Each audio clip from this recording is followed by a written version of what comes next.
Prisoners themselves represent a small percentage of the population under correctional control. Like today, there's about 7.6 million people under correctional control, but only about 1.3 million are in prison of that. The rest are on probation, parole, in jail, overwhelmingly for minor nonviolent offenses and drug offenses. The problem is that even if you don't get prison time, even if you're lucky enough to get just felony probation, you're saddled for the rest of your life with a felony record. And so the question isn't, in my view, just who's in prison. The question is, who is branded a criminal or felon and must live with that label for the rest of their lives. Police presence has always been in the black community because we are prisoners of war.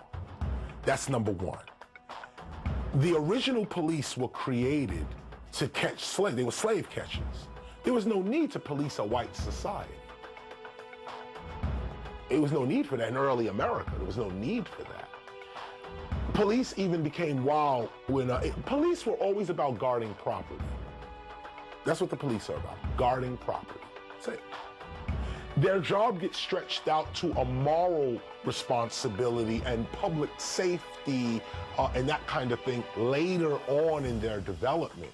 But the original concept of a police officer is to make sure your property stays with you. They are hired by the rich, first of all, to protect the rich's property.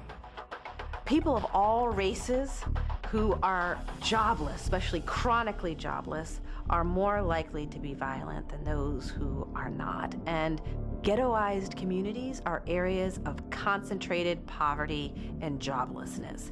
So it's not a surprise that there are higher rates of violent crime, and this idea that there's something especially wrong with black men that makes them more likely to be violent, or especially wrong with black culture that leads to high rates of violence is just disproved by all of the available evidence.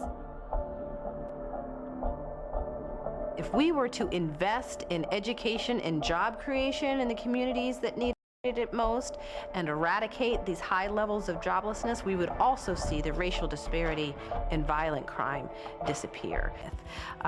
Incarceration rates have fluctuated over the years, gone up, gone down. Today, are actually at historical lows, but incarceration rates, especially black incarceration rates, have consistently soared regardless of whether crime is going up or going down in any given community or the nation as a whole.